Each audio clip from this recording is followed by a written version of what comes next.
Hi, welcome back to my channel. In today's book review, we're going to talk about Maisey Yates' The Lost and Found Girl. Now, this book review is a bit different for me, and it's different because every Maisey Yates book I have read up to date has always been a cowboy romance. Well, this is not a cowboy romance. In fact, it's a women's fiction with little bits of romance in there and lots of mystery. Really. I love it when an author, especially a New York Times bestselling author, steps outside of what is their writing comfort zone to present a different type of story. Now, the story involves four sisters, but most notably Ruby McKee. Ruby was found abandoned on a bridge when she was a newborn. Now, her mother, when she took her in, or the woman that became her mother, she already had three daughters and she was done having children. She was done. And the little girls were out playing and they come running home and one of them has little Ruby in her arms. And the mother looks, quickly and thinks that the little girl has a doll, but she realizes it's a baby. Well, the story is basically the mother falls in love with this baby and brings the baby into the family. Now, this abandoned baby was a newsworthy event. In fact, thousands of people petitioned to adopt little Ruby. But her new mom wasn't going to let her go. And so Ruby grew up in Blossom, Oregon, in a happy family with three sisters, and her beginnings never left who she was. So at some point she leaves home and she goes and she starts traveling. Then she's ready to come back home and to set roots down. Now, when she comes back home, she's expecting things to just be as they always were. I'm the special one. I'm the notable one. I'm the one that everybody's still talking about. Well, she runs into some problems, and she also runs into somebody who really wants to get to the truth behind what happened with Ruby. Now, there are some side stories, like one of her sisters, Lydia. Lydia recently lost her husband, but there was drama in Lydia's marriage, and that brings a little bit of stress into her relationship with Ruby.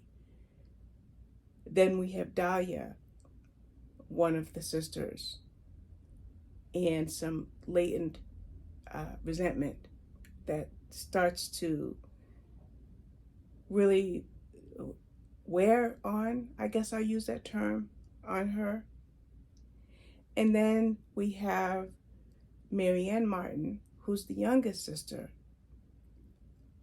or the one that's next in age to Ruby. Ruby obviously would be the youngest because she was the newborn that they found. So you start to learn about these four sisters and their stories. And then you have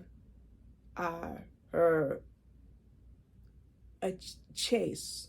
I'm going to call him, well, I don't even think I have to use it in my own terms. I think if I look somewhere in the blurb, he's referred to as the black sheep. So you've got those characters, and you've got what it turned out to be a very, very strong story that's so different than anything I have read by Maisey Yates to date. I loved it. I absolutely loved it. Okay, now there's a nice side story is Ruby has a chance to accept a job offer at a historical society. Now, when this happens, then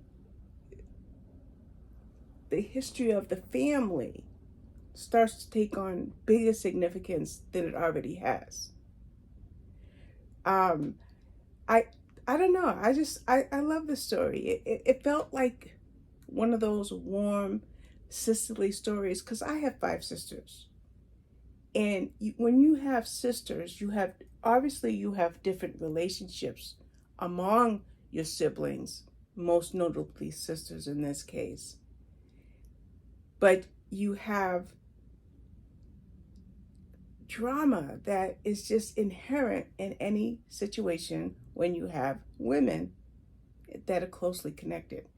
And so when you have that drama, you have a story that is built on that drama and on Ruby and all of the sisters, the men that they love, the children that they have, the where they live, why they live where they live, what is the town like. I think the town was Pear Blossom, if I'm not mistaken.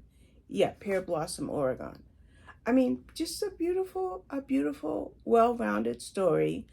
And I thought it was really, really good. In fact, it was one of those stories that you don't want to put down because you kind of get pulled into it. You know, it doesn't have like bang bang drama, action and mystery and whatever. It just has that history of the beginnings, and it just so different than what I've read by her. And it's definitely a wow book. It really is. It was a really, really good book because it was an emotional read based on the relationships. And that's what I loved about the story. And that's what made it a good women's fiction story by our author, Maisey Yates. And what I also like about the sisters is they're also different, but there's that one bond, that bond of love, that despite, like, for example, I won't be specific because I don't want to give any spoilers, but when one of them was having a problem, the other was having a problem, and they went to each other to discuss their problems, and one of their problems appeared bigger than the other, and it was like, gee, thanks, this really helped me to deal with my situation because I was able to help you to deal with your situation. And who of us who has sisters don't have experiences like that? You know, we may go to them for advice, but we end up being the one that gives the advice. It's a really good book, really good story. It was different. You know, I read a lot of mystery thrillers. I read a lot of cozy mysteries, and I read some romances. I read a lot of historical fiction, and I read women's fiction. And this women's fiction was great because it was about sisters and about Ruby's history. I loved it. And, you know, I don't know. I could go on, but there's no point. I think I've said enough to garner your interest in this book. And I let you know that you can get it on Amazon. I have to click it because the price doesn't show right away. And it is $10.99. And I don't see an Audible copy. That's a surprise. Let me just check. Yeah, I see it as a Kindle. Oh yeah, Audible. You can get it on Audible. I would be surprised if it wasn't. Most likely you can also get it from your library. So check out this book. And if you're a Maisey Yates fan like I am, and you love her cowboy romances, come in for a change of pace with this book, The Lost and Found Girl. Alrighty, thank you for watching. Bye-bye.